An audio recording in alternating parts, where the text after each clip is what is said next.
Good morning. Welcome to Community Unitarian Universalist Church here in Plano, Texas. My name is Reverend Dr. Aija Duelm. My pronouns are she, her, and hers, and I'm so glad to see you here. So glad that you are with us here in person or joining us online. It is good to be together.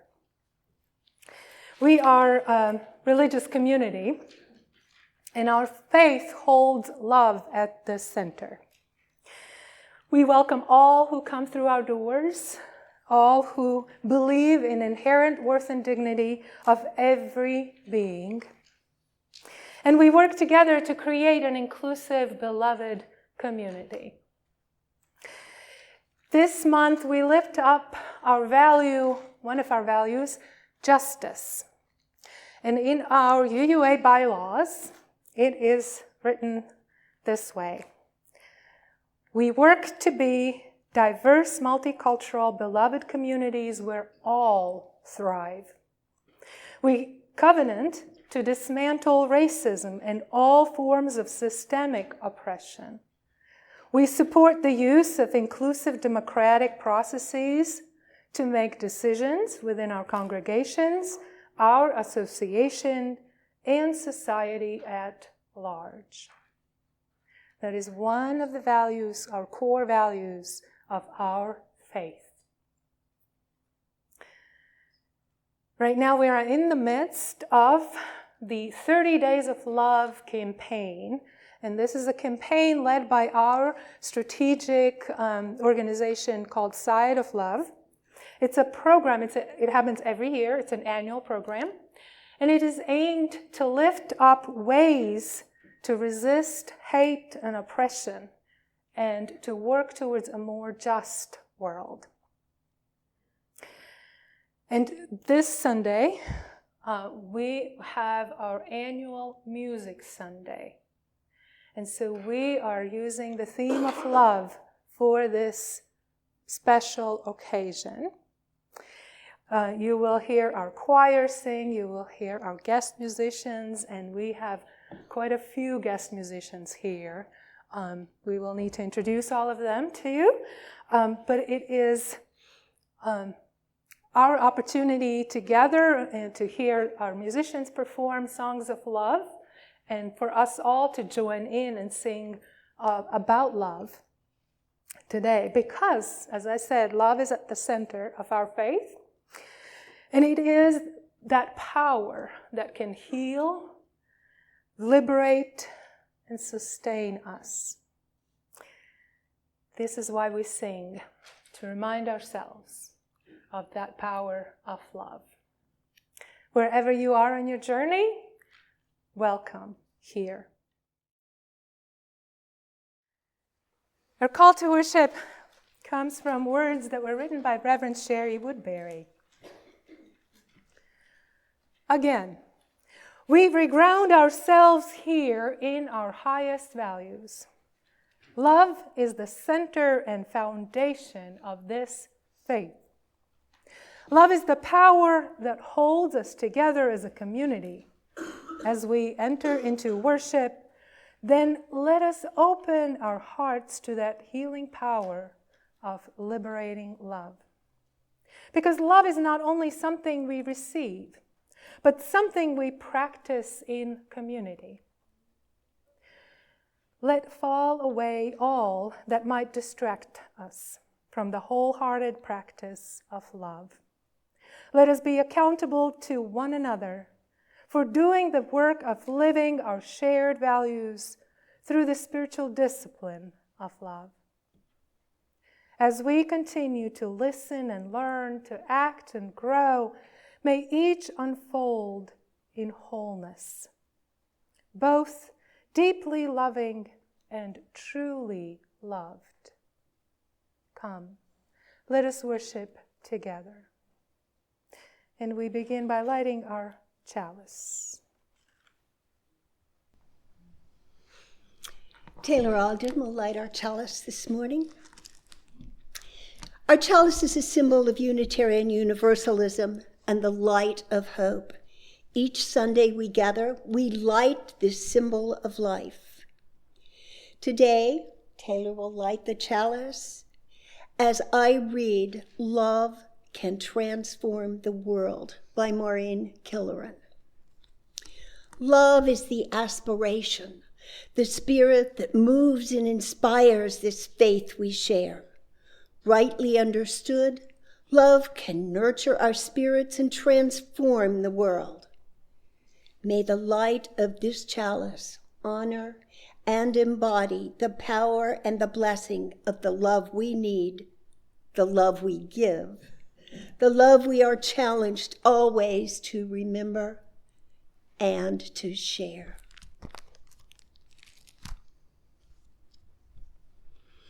Our covenant is the promise we make with one another about the way we will walk together as a community, a congregation. Please join me as we remind ourselves of this practice each Sunday by saying, love is the spirit of this church, and service is its law. This is our great covenant, to dwell together in peace, to seek the truth in freedom, and to help one another.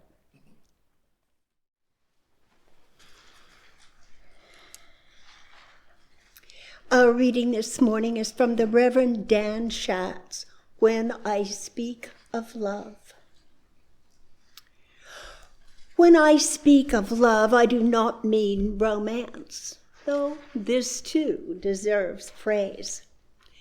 I do not mean a warm feeling, though goodness knows we need warmth in bitter times. When I speak of love, I do not mean making friends, though I can use them, and I recognize only love creates friendship from the ashes of enmity. When I speak of love, I do not mean acquiescence or self-sacrifice or cheap forgiveness or a false promise of perfection. No. The world is overfilled already with such easy sentiments.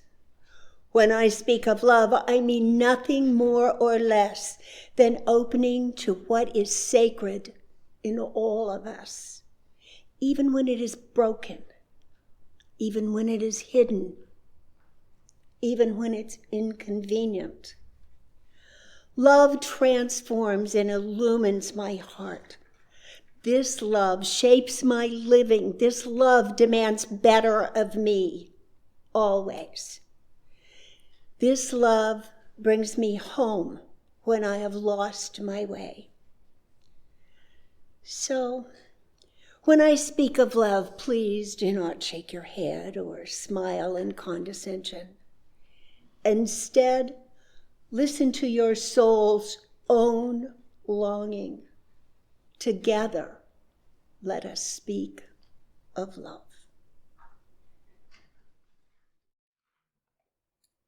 I like singing. I've always loved singing, even though my music teacher told me, my mom, that I don't have a singing voice. So I still do it because I'm not going to listen to what the music teacher is going to say. I'm going to resist, right? We do that. We sometimes do that. Last Sunday, approximately 2,000 people came together at a Westminster Presbyterian Church in Minneapolis and sang together protest songs. They learned the songs, then they went out into the streets, into the mall. It's called the Nicollet Mall, and just sang their hearts out. The event was hosted by Singing Resistance, and they had been organizing these protest singings since January 14. I would like for us to just have a little bit of a glimpse of what they did. So, Mark, Jen, yes, would you please?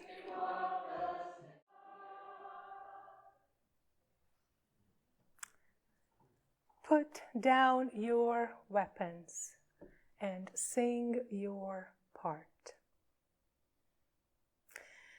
Music and songs have that power to unite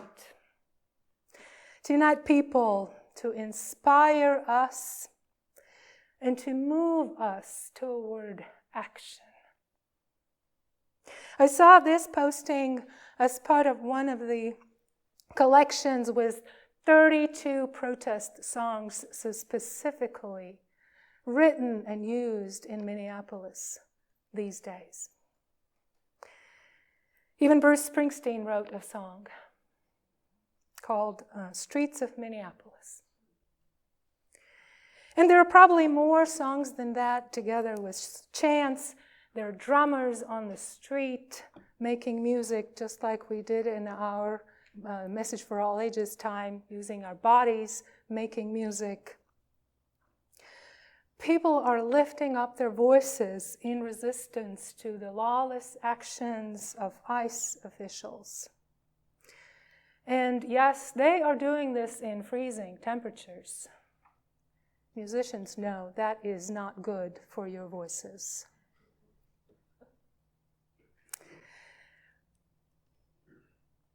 This movement has unified quite a lot of people.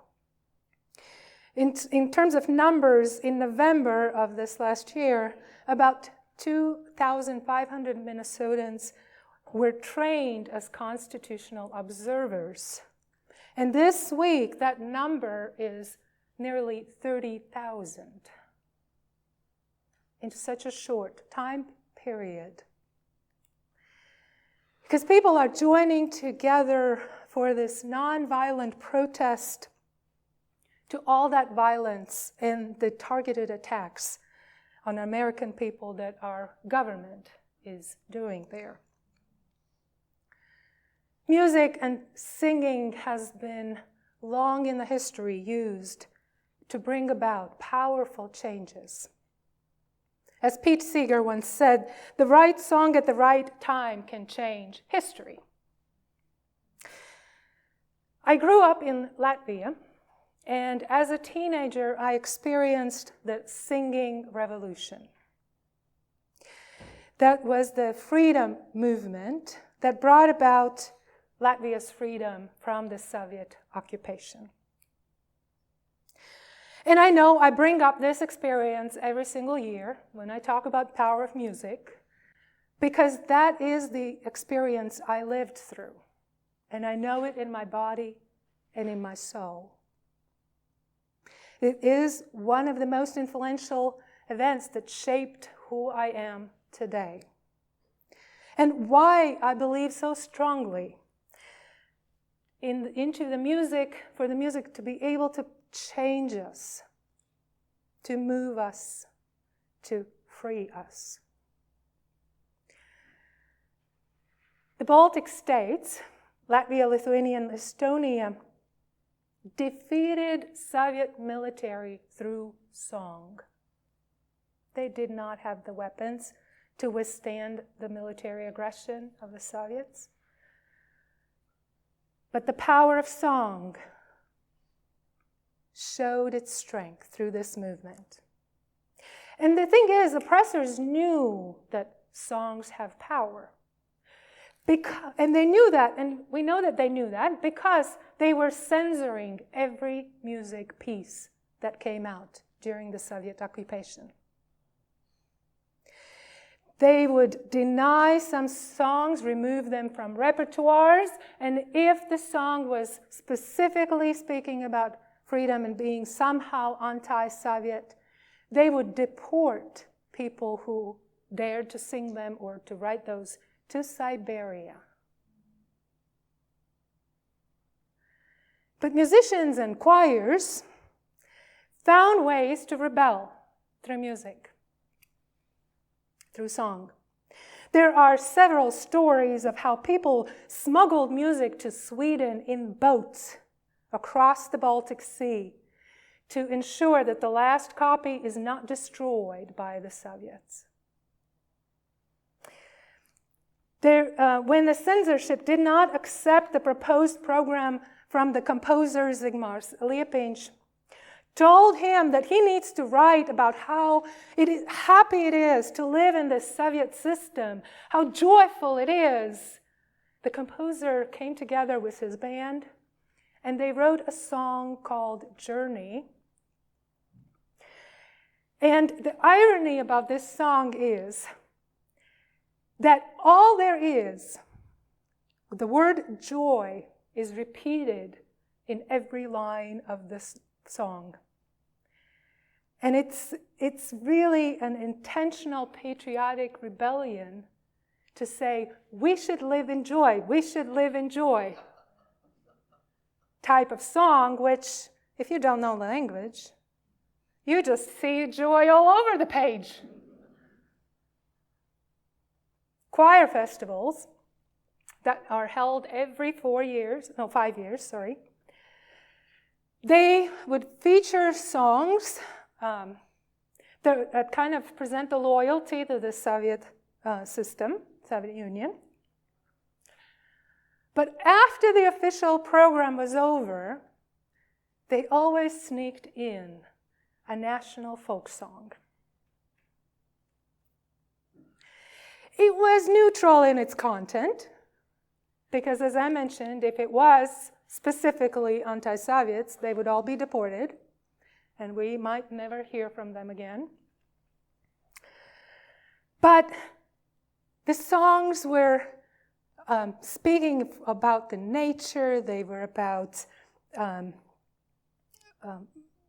most important river that has shaped the history of Latvia. They were about people's longings for freedom in the future. Just imagine a choir performance that has about 12,000 singers on the stage and about 1/3 of whole Latvia's population in the audience. And Latvia's population is only 2 million, so easy to do the math, right?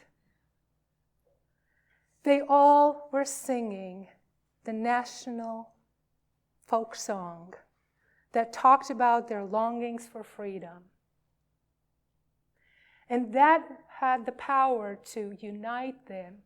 Their patriotism, the sense of Latvia's identity as Latvians, just grew and came out together.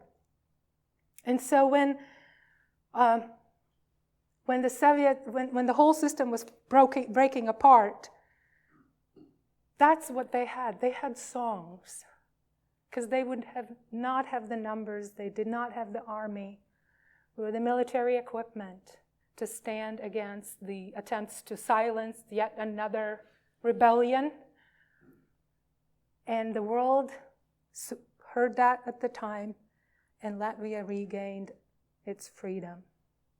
And this was actually the first time in the scholarship to note that the songs themselves were part of this nonviolent movement, resistance movement. Before that, scholars would not use singing in their nonviolent scholarship rhetoric. So today, we sing about love. And that's another way of singing in resistance to what is happening around us. Love is at the center of our faith. Love calls us to help our neighbors, near and far. Love draws out our voices of resistance. Reverend Schatz says, let us speak of love, not the romantic one, but the one that opens us to what is sacred in all of us. Even when it is broken, even when it is hidden, even when it is inconvenient. This love shapes my living. This love demands better of me always. This love brings me home when I have lost my way.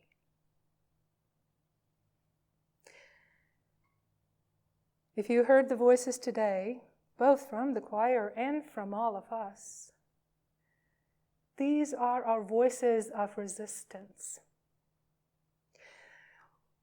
We will sing about love to counter the hate in this world.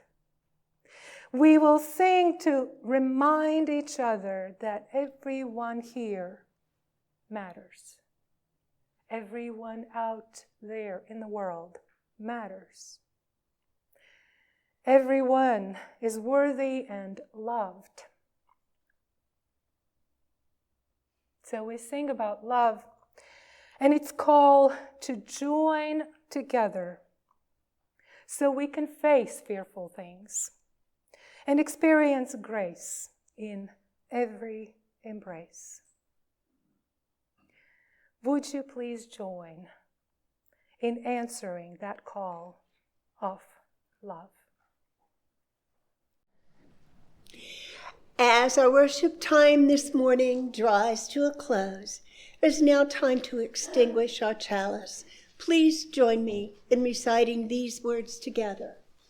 We extinguish this flame, but not the light of truth, the warmth of community, or the fire of commitment. These we carry in our hearts until we are together again.